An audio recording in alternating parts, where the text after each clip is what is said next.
Hey everyone, welcome back to the Walk 12 podcast. If you're tuning in on YouTube or any of the podcast directories, make sure to do yourself one teeny tiny little favor and make sure to give us a follow because I don't want you to miss out on any of the amazing guests I got coming on this year. Without further ado, for all the OGs, you might recognize her, but for anyone that's new listening, I have a returning guest here. This lady I was able to meet at one of my good friends Brandon's events a couple of years back. We got to connect, hit it off, and since then we hopped on a couple podcasts and stayed in touch ever since. And now her last episode, I double checked before we press record, has aired a little over a year ago from the time this releases. So meaning I probably interviewed her a year and a half ago. So there's a lot to catch up on. I'm excited to have her in again.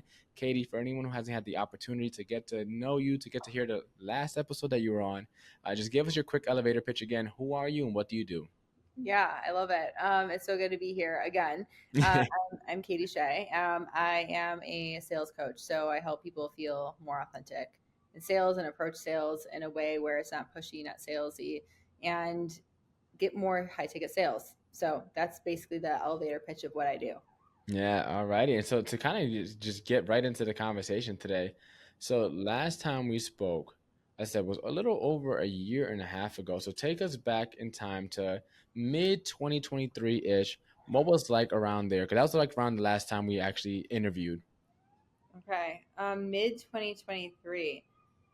Oh my gosh, so much has changed. I At that time I was freshly out of my 9 to 5, so I was like going full time into my company, and it was the scariest but exciting time of my life because me and my fiance got into like $100,000 of debt at that time, and we were wrestling through that, and I quit my job at the same time.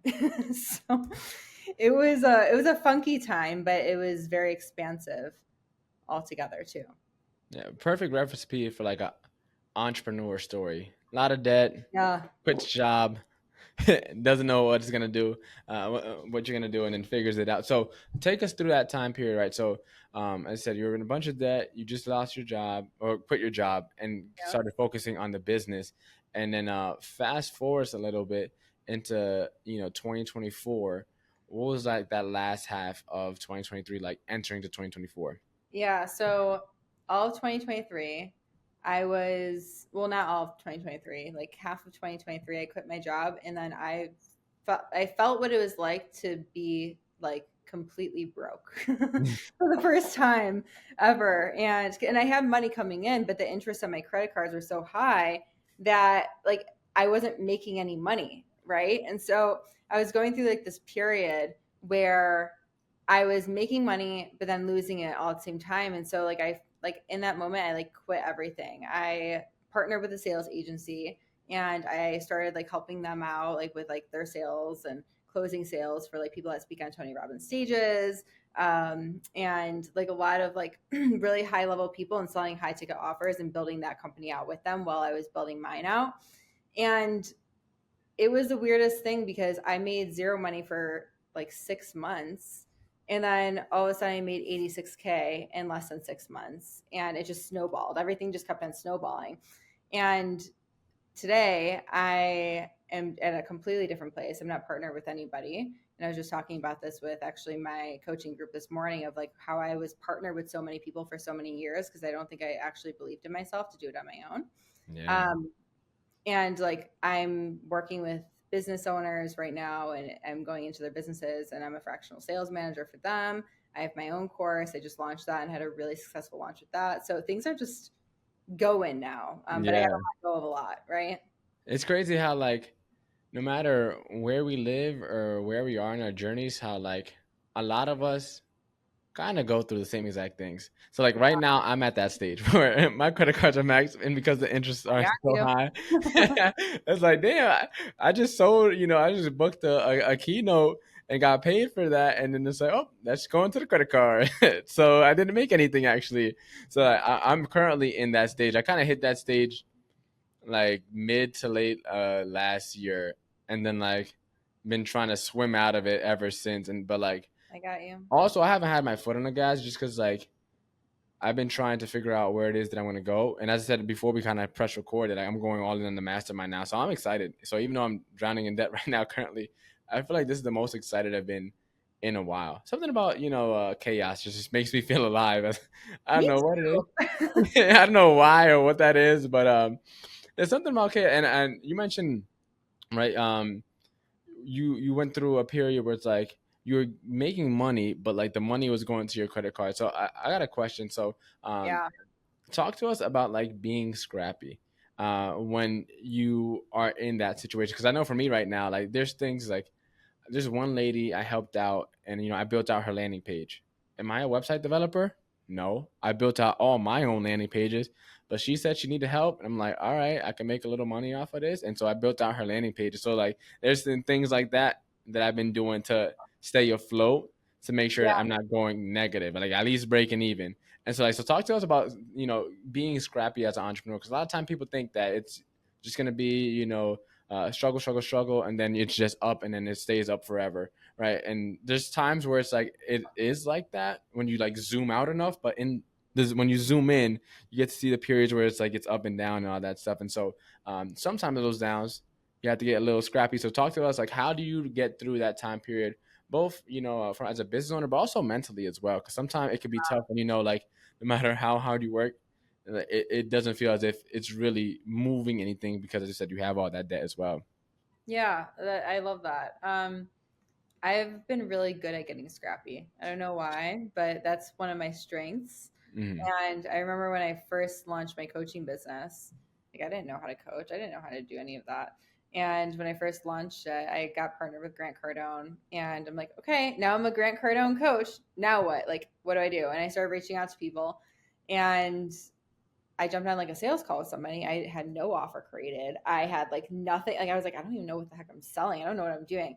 And I just made it up on the spot, told her a price, hung up the call, collected payment, and I like looked at my old business partner back. I was like, holy shit! Like, okay, now we need to come up with a program. So like, let's put something together. And I've always kind of lived by that. So I think during the times where you almost have to figure it out in a way where you're in the middle of the chaos and you have to be the thing that is still moving ahead even though there's chaotic things happening around you. um, the way that I've done that is just to know and to trust myself. If we go to the mindset part of it, is to trust that everything's going to work out the way that it will. And that's always been a part of me that has always been really hard. But once I started really trusting and leaning on that part of myself, it really came down to, I think if I could like wean it down to like one specific thing, it came down to my money beliefs and my money mindset at the Mm-hmm. end of the day. Like that was the main thing that it came down to when I really had to look at the whole picture. It's like I could get scrappy, I can make stuff up on the spot, but it's like, am I coming from a place of lack or am I coming from a place of that I know that things are coming, right? So talk to us about that a little bit, because I always say like you need that abundance mindset, right, Yeah. in order to succeed. But abundance doesn't pay bills. And it's No. like talk to us about like that balance. 'Cause as I said, for me personally, I know it's one of those things where I noticed last year. So I had a launch last year. It wasn't a bad launch at all by any means. Like looking back now, but because my expectation for that launch were so high, like I wanted to hit. Mhm. I was playing the spreadsheet and playing out the numbers. And I'm like, yo, this at worst could be like a 60K launch. Like at worst, I was looking through the numbers. I'm like, all right, if this many people convert, which is the same number that last time, right? Then this year at this price, I'm going to be living. And then I did like less than a third with that. So I did 17 and a half, which is not a horrible launch. It's still a really Yeah, solid it's a launch. great lunch. Yeah. But like because my expectation, I got too caught up. Like my mentor calls it, I was a spreadsheet millionaire. Right in my head, I was running the numbers, and that, it is all gonna work out. And as we know, it doesn't always play out the way we draw it up in entrepreneurship.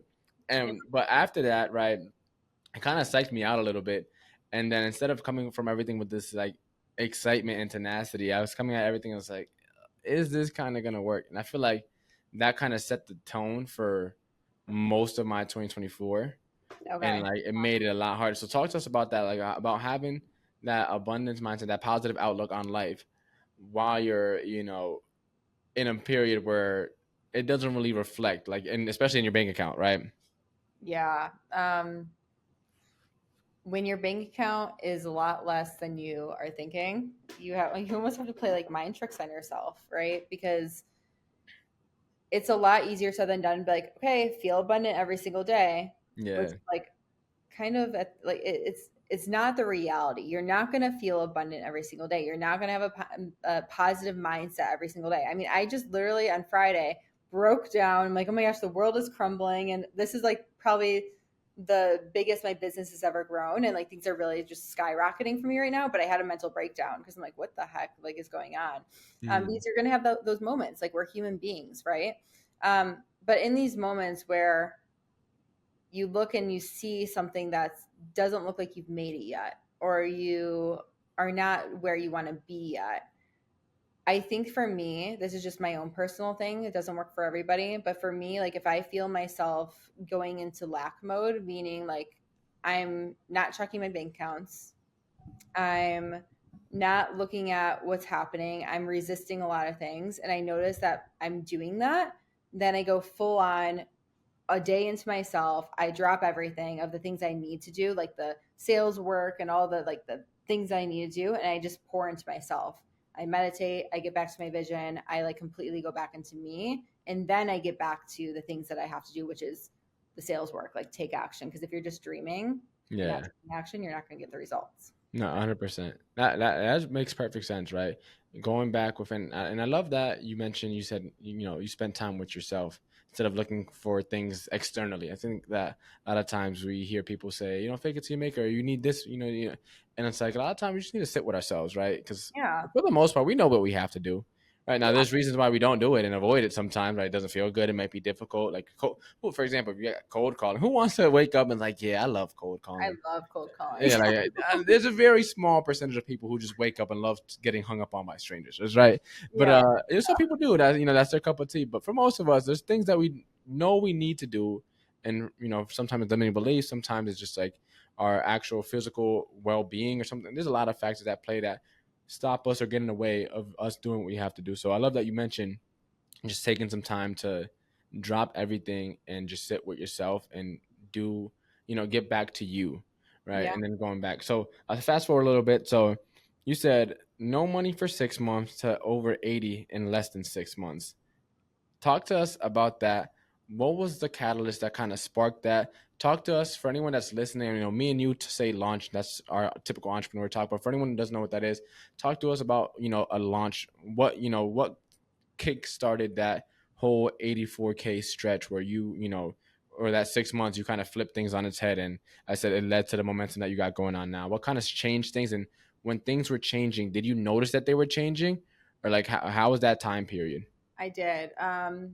So I remember sitting in my office, and it was actually the place that we don't live there anymore. It was an investment property, but that was the investment property put us like underwater. Like that was like the reason that we got underwater, and I Mm, love it. Like it gave me back so many things. Like a lot of people have a negative association of things that put you underwater, but it was the greatest gift that was ever given to me. And I was sitting in my office back then, and I remember looking at my bank account, like, because I got notifications on my phone, accounts going negative, accounts going negative. I'm like, holy shit, like, what is going on right now? And I quit my job. I like things were just like not working out in my favor. And I remember just completely saying, okay, I know the sales skills. I know like what I need to do. I've closed multiple seven figures in high ticket sales at this point, like for like the companies I was working for. Like I was like crushing it in sales and the things I was supposed to do, but my bank account was not crushing it. yeah. And I was like, okay, I need to go all in on my beliefs. And we talked about this a little bit, but my beliefs around money.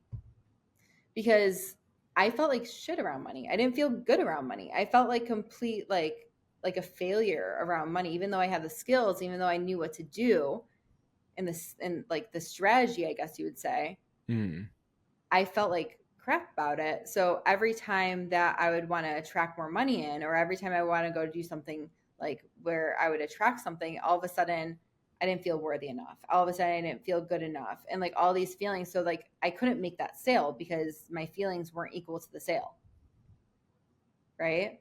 Um, so if I could fast forward, say what was the thing that like moved me forward, that launched me forward, it was me really going all in on me. I know that sounds so like Cliche again. Yeah. cliche, but it was that and surrounding myself with the sales agency that I got partnered up with at that time. They were like rock stars, and it was surrounding myself with people that were thinking bigger, people that challenged me, and that was the thing that helped me make the 86K, plus taking the sales action that I knew how to do, right? And it sounds so cliche, but that's really it's so simple. Yeah. So talk to us about that. So you joined that agency. What was that process like? Because a lot of times, like people end up getting screwed over. They make bad decisions when they're coming from a place of lack, right? It turned out that your decision played out in your favor and kind of kickstarted this whole avalanche you kind of got going on now. But like, talk to us. What was that decision making process like? You know, teaming up with them and then using that to kind of get back onto your feet and almost like trampoline yourself back into action.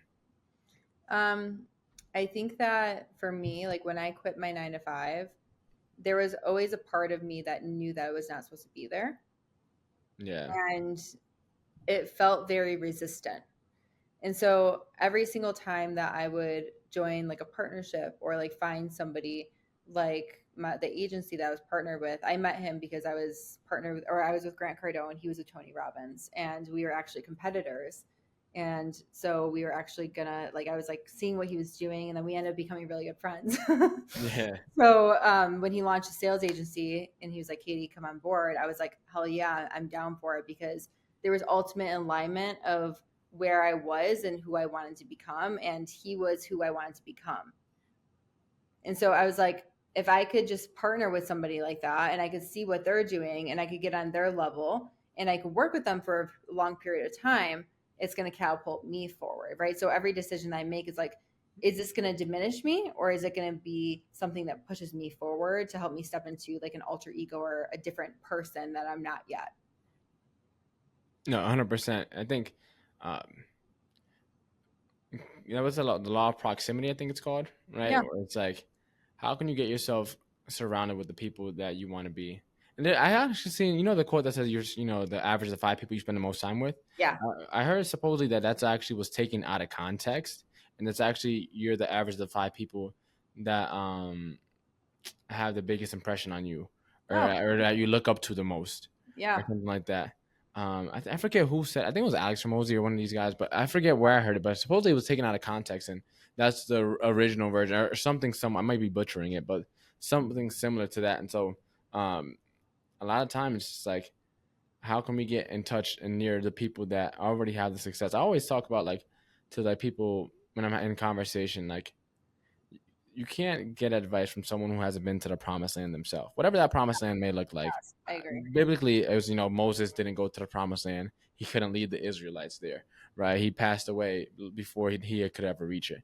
And like to fast forward, a couple millennium, whatever, to today's time, I think a lot of times people are trying to tell you how to get to the quote unquote promised land, whatever that looks like for you and for the people listening, and just haven't been there themselves. Especially like for me being like a young, I mean, you're also really young too. Like being a young entrepreneur, is a lot of people in the game will see you and then they're like, oh, or not in the game. A lot of people are just around you that may not be in business, may not have entrepreneur experience, try to point and guide you towards certain things. And it's like, it's kind of hard sometimes to like stay focused and committed to the vision, but Yeah. surrounding yourself with people who are already there can be that catalyst you need to kind of skyrocket. And so all right, so fast forward a little bit more. Bring us to today, right? As I before we hit record, I've been saying, I told you that I've been seeing you on IG, that you've been launching, you've been back to doing webinars. Yeah. Talk to us about that. How has that been going? I said, what is like a launch? What is a webinar for anyone that's listening? And how have you been using that to grow your business to where it's at right now? Yeah. So today I'm at a completely different spot. I think for the first time in my whole entire business, like I think I'm actually starting my business the way that I want to start it. And the reason I say that is because I think I said this in a little bit before, but I've always been partnered with people. Yeah. And I finally had a coach look at me and was like, you're thinking so small. What are you doing? Like, how big do you want to grow this thing? And I was like, well, really big. And she's like, well, not the way that you're doing it. I'm like, Yeah. okay. So I had to recently end my partnership with the sales agency, which I love dearly. Like, they're amazing, and it was a really hard decision for me to make. But that's when I started launching different parts of my business that I didn't even know existed yet.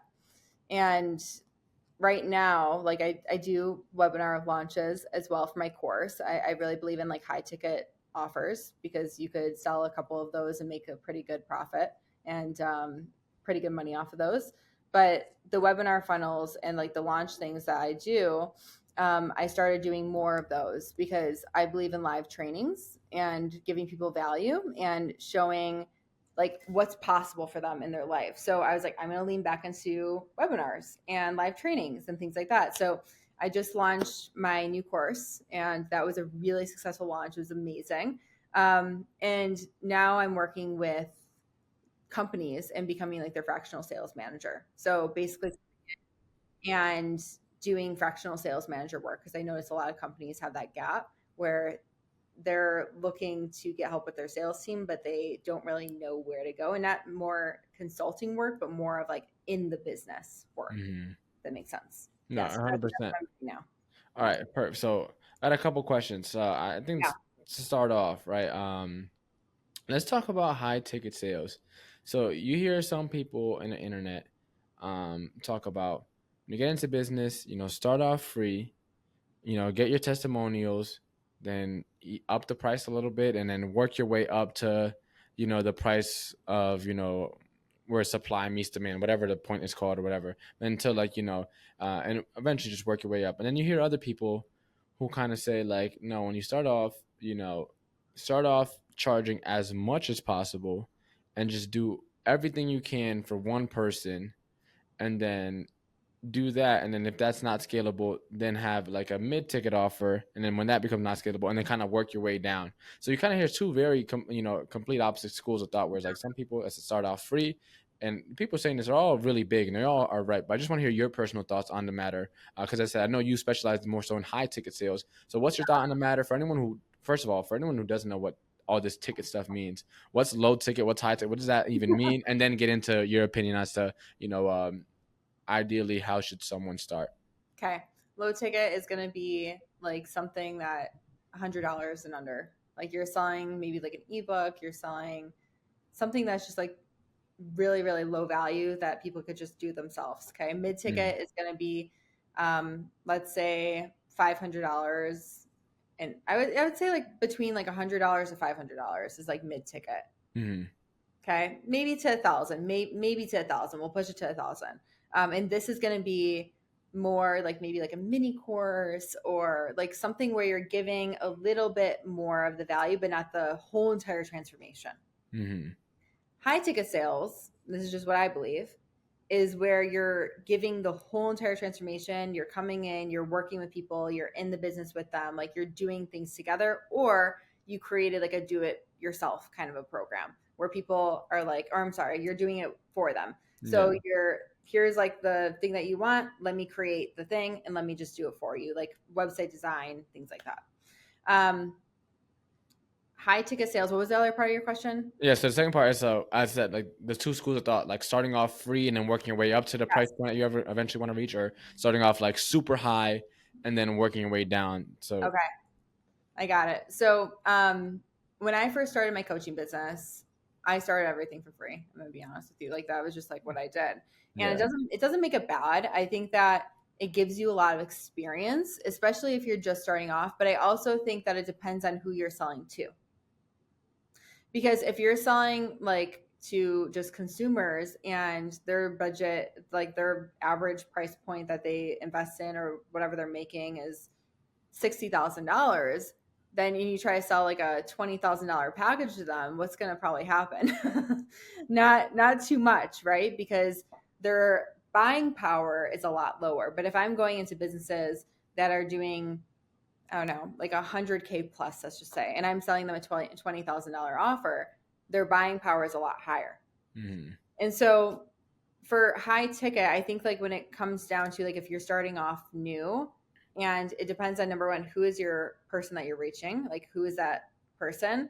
But the way I started was I offer like free sales trainings, and I would go into these businesses, or I go up to like what I started like with a lot of like network marketers, and and I would like train their sales teams. And I would say, hey, if you guys like the training that I give you tonight on the call, we're going to talk about how we could work together. So that was my free value. And then I would pitch my high ticket offer to them afterwards. Mm-hmm. So if you're just starting out, I think doing things for free is a great way, but doing things for free for like a short period of time and then offering, saying, hey, if you like this, we're going to talk. Yeah. We're going to talk about what it looks like. Yeah. I agree with you 100%. I don't know if I told you how I got into teaching, but I kind of started similar where I started off giving free trainings. It was with social media at first, and because AI wasn't even out at the time, at least in the way that it is now. And so I started off with that, and then I got asked to start charging for classes after my second one. Yeah. And I think for anyone listening, I think as there's no right or wrong answer, which is why I was curious to hear your thoughts on everything. Yeah. For me, and it started off the same way, free training, but my whole play was like, I was teaching realtors. I'm also licensed. These are going to become my referral partner. When they think of Connecticut, they're going to think of me. And instead of trying to be, send real estate postcards and stuff like that, like most other realtors do, it's like, no, I'm just going to give social media classes, provide actual value. And because I'm the only one teaching social media classes, well, then CT, John, they're gonna send everything to me. Ended up leaving real estate, still have my license, but went all in on the actual teaching of all the stuff that I do now. But I started off the same way, and it was interesting because at each point, I remember feeling so awkward when you mentioned a couple times throughout this podcast about not feeling worthy, and like for me, it's like I wanted to do these classes for free because how would I, someone who's never sold a home before, teaching agents from selling a couple houses all the way to millionaire agents plus, like, how do I expect to charge these people? And I've never even sold a house myself. So I never even thought about, charging or making money off the classes originally. And I think that ended up playing in my favor because doing stuff with nothing in return, there's a saying like a verse I love. It's to those who have everything, all will be given, right? Mm-hmm. And to those who have nothing, all be taken. It goes. I butchered it a little bit, but it goes something along those lines, and it shows up in life so much. The billionaires just keep on making more money, even though they don't need it. The people, let's say that that everyone's in love with, like the jocks, whatever, in high school, on the all typical high school movies, are the ones that the whole high school is fiending over. It's the people who need the thing the least always get the thing that they want, or usually in most cases get the thing they want, because you come from a different level of power when you don't need it, right? You're not relying on it. And so I had a really solid point and got completely lost in my train of thought. That's what happens. That's yeah. When it's so good, it gets lost sometimes. Exactly. Oh my goodness, I had a really good point with that. Oh my goodness. uh Long story short, now I completely lost my train of thought. It's I okay. was right there. Oh my! Fast forward a little bit, I guess, to kind of bring us on track, because hopefully it comes back to me. I was on such a good little rant right there. Um, all right, another thing too that I want to talk about is that you mentioned about a webinar, right? And that's the strategy that you've been using recently to find success. So for anyone listening, like, tell us what goes into that. You and I both know from hosting it, but like a lot of people think, hey, yeah, just hop on a Zoom call, from like at least the consumer perspective, or the audience perspective, right? Oh, I just hop on their Zoom link and maybe I buy it, maybe I know. But like for someone who's actually hosting it, planning out all the probably the automations, the follow up emails, of emails to get people to like talk to us. What goes into like having a successful webinar, right? Getting people to sign in, right? Sign up, getting people to show up, getting people to buy on the call, and then getting people to who didn't buy on the call to hopefully buy afterwards. So like talk to us about what goes into planning a successful webinar. At least what have you found that's worked and that you're currently doing? Okay. What goes into a webinar? A lot of emotion. A lot of emotion of like going, I want to quit, I'm done, I'm excited, and all these different things go through your mind. But with a webinar, I found what's the most successful is personal connection. And a lot of people, I think that like, this is just my own opinion. This is just like with sales in general. Like I'm a very big component on this part is if we're not personally connecting with people, if we're not personally inviting people to our webinar, if we're just like using all automation, I feel like the human part of the webinar goes away. And like why people buy from you is because they trust no one like you. And so for me, like the biggest successful part of my webinars is before any webinar, like, yeah, you have to invite people to it. And a lot of people are like, well, I'll just post on Instagram or I'll do all these things and then like hope people show up. And like posting is not going to be the thing that's going to get everyone to show up. It's actually connecting with people Mm. and inviting them to the party. You know, saying, hey, join me at this party, join me, come here, I'm gonna like teach X, Y, and Z, and making that person feel heard, seen, and that you truly care that they're there. I think that's number Yeah. one. Number two is like the preparation behind like all the systems and all the things that I absolutely despise. I hate the system part of everything. Like Yeah. if somebody could just put me on a stage and I could speak, I would be the happiest person in the world. But like the follow-up emails, the reminders, all that stuff, I despise that, but it needs to get done. Um, Other than all of that stuff, I think that like when the webinar ends, I drive people to application to book a call with me because I sell a pretty high ticket offer. Mm. And I think it's worked pretty well for me. I've done it two ways. I've done sell directly from the webinar, and then I've done it where I drive people to an application, and I like the application because it feels more exclusive. Yeah. Uh, so and I have more control of the sale in that side. So once people are done with the webinar, I'll personally message everybody with selfie video. That's So I do a lot. I do a lot, but I think if we could take anything from it, it's personal connection and not losing the personal connection through the automation of webinars. yeah. I liked a couple things that you mentioned. Well, a lot, but the ones that stuck out to me the most were the personal touch aspect. I think that's a big component. Like I said, like you could send out emails. Like for me, the big things that have driven my opt-ins um, has always been hopping on calls like and then like for example there's a couple different like real estate groups that I know who do like weekly calls or like daily calls and stuff like that and like hopping on those calls and like announcing it there Yeah. instead of like sending out a email blast like it'll be like a live call like there's one in particular that they meet every Monday through Friday at 6:30 a.m. And so like I'll hop on there talk about what's new in the world of AI and at the end it's like hey I'm doing a brand new training and I always do my so I don't know about you I always do my webinars free. Oh yeah. I sell on the back end and so I think that's the best way to go. I think it kills for anyone listening. You kill multiple birds with one stone. One, you get people to opt in, which is always a win because your email list grows. And then two, right, even if they don't show up, well, they're gonna get your emails, and so it's like you're still staying top of mind. And if they registered, it probably was for a reason. Maybe they lost that interest that they originally had, but they did have some interest. They rose their hand. They put their email in. It's like those are all good markers to show, hey, this person might actually be a good fit for us. They maybe just forgot, got confused, messed up the time, forgot the Zoom link. There's so many different factors, right?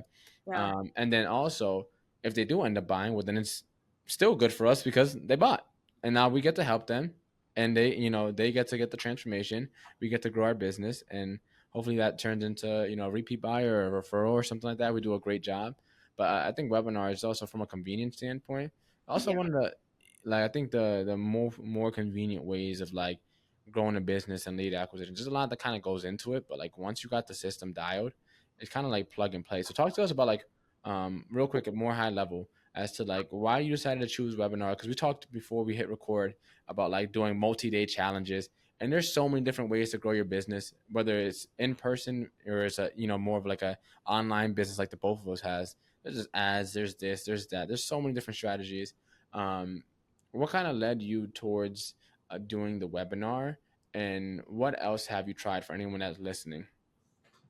Okay, so when I first started my business, I was like, okay, I'm going to reach out to network marketers because network marketers were like my thing because I saw that they Mhm. were constantly reaching out to me. So it's like, I could help them Yeah. with sales. And so that was where my training and like my Zoom training started. It started during COVID. And I would jump on these calls. I would jump on probably multiple night or multiple per week, every single night. and there would be like teams of hundreds, and I would just jump on one, two, three, and like every single night, and I would just get used to like jumping on these calls. So I started falling in love with training and doing it live because I saw that people were very connected to me on the lives. I saw like people's reactions, and I saw like, whoa, like this stuff is like really transforming somebody's life. And like that's what really lights me up. It's like when I see the transformation in somebody. Yeah. So I knew that that was my strength. Like doing the live trainings, like they worked. They were my strength. I really love teaching. And so when webinars, like when I started leaning into more webinar style, I was like, this is kind of natural for me. Mm-hmm. And it was natural for me. So I leaned into that a little bit more. And I started doing multi day challenges, and those worked a lot, but it was so much work because you're on every single day, and you have to put together like the systems behind it every single day. And you have to put together like the automation of like the things going out. And you have to make sure that people show up the next day, and like all these different things of like step by step by step. So I was like, okay, let me try a 1 hour webinar and see how that does. Cause I used to do 1 hour just trainings, and it did really, really well. And it was just as effective as the multi-day. And I was like, okay, time, energy, here we go, 1 day webinars. And I've been doing those ever since. So I think that like when it comes down to what are you going to do for your business, it comes down to testing out what lights you up the most and Mm-hmm. leaning into that more. I know that live training and speaking lights me up the most. And so I lean into that, right? And doing the sales actions behind that. Yeah, no, 100%. I think, I said, we're very similar because, I said, for me, it was kind of the same thing. I started off doing Zoom trainings and then it was like, Yep. well, I like teaching. And I still remember my first class I ever taught. Like, it was like, almost like, I remember like it was yesterday. Like, I remember I had my little suit on. That's when I had like, I don't know if you remember when I had like the super, super big fro, Oh like yeah. when I had super long hair. But yeah, I had the super long hair. I remember I had, that class really changed everything. I never knew I liked teaching that much until I did that class, and then it kind of just planted that seed that I genuinely like. There's not much outside of sports that light me up as much as speaking does, right? It's Yeah. like you get on a stage, whether virtual or in person, you just get on there, and I just black. I just it feels like a Friday night light football game to me. Yeah. It's like, and you get on, and it's a performance. And so, like, to ask you, like, how did you get better at communicating? I know you're doing sales, which is just communication, right? But like as a presenter, one to many versus one to one is very, very different. Yes. And even though there's some, overall the same principles apply, the way you perform those principles, I guess you could say, happen very different because you can't overcome objections on stage, especially if you're talking to 100 people, right? It's just like, or if it's virtually on a virtual stage, same thing. You can't overcome 100 objections right there on the call. You probably spend the whole call, and never actually get to present. So it's like, how did you get better as a presenter, um, speaking to many people? Because that's a different skill set to have. It's so funny because like when I launched my business, I didn't do one-on-one coaching. Oh, no I, way. yeah, yeah. I started one to many, Okay. which is very different than most people do. Um, because I was like, I'm gonna come in, I'm gonna train teams. And like Mm-hmm. that was kind of the way that I leaned into it. But I remember my old business partner, he was tough. He was like a total Grant Cardone guy, like really, really tough. And I loved him. Um, but we would jump off these calls, and he had 10x stages, like the program 10x stages. And so we would jump off these calls, and I would jump on a Zoom call with him. And he'd be like, okay, Katie, we need to create a 2-minute story, and you need to bring me so like far into that story, like I'm with you, or else we have to start over. And he would time me. He would put a timer on his phone, and I would start telling a story, and he would stop me. And then he's like, nope, not good enough. Go back. And it was like constant role play of me like going through like this story. And so I started nailing down like different parts and the psychology behind speaking on stages. And I started going on Zoom calls. I'm like, oh my gosh, that landed, and that landed. Cause you see people like leaning in, you see them like engaging more. And like, once you start seeing that kind of like the language, or I'm sorry, like Body language. Yeah, like body energy, language. Yes, like the body language. Yeah, thank you. posture, The posture, the body language. When you see people like leaning in, mannerisms. mannerisms, you're like, this is hitting, this is working. It was between that and then my old mentor, Richard Dolan. He was a speaker, he's worked with Tony Robbins, and he would like speak on multiple different stages, and he taught me how to speak and be the speaker as well. So he was pretty tough on me. So I learned from the best, and I think immersion is a way to get good at something as well. 100%. Yeah, just diving off the deep end and just putting yourself into something. Yeah, Yeah. it forces you kind of to learn quickly. So, all right, fast forward a little bit, right? We kind of talked about where you were when you last hopped on, the transition between where you are today. Talk to us. As I said, we're recording right now. It's January 7th, first official week of the year. Talk to us. What do you want to do? Like, what would make 2025 a success? And I have you back on later on in the future, right? You come back on, like, what would need to happen to make sure that this year was a success? And also, what are you cooking up? What do you have in store? So 2025 is going to be a really big year. So the fractional sales manager offer that I just put together is brand new.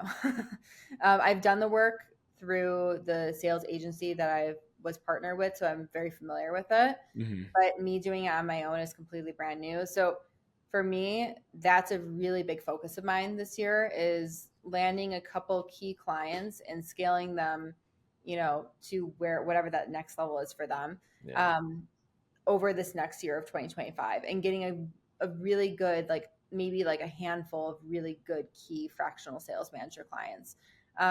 That's one part of it. The other part of it on like the consumer side, because I have the business, the B2B side, and then I have the consumer side, which is like most of like my Instagram and everything along those lines, is I'm going to be automating my webinar. I've never done that before. So Evergreen.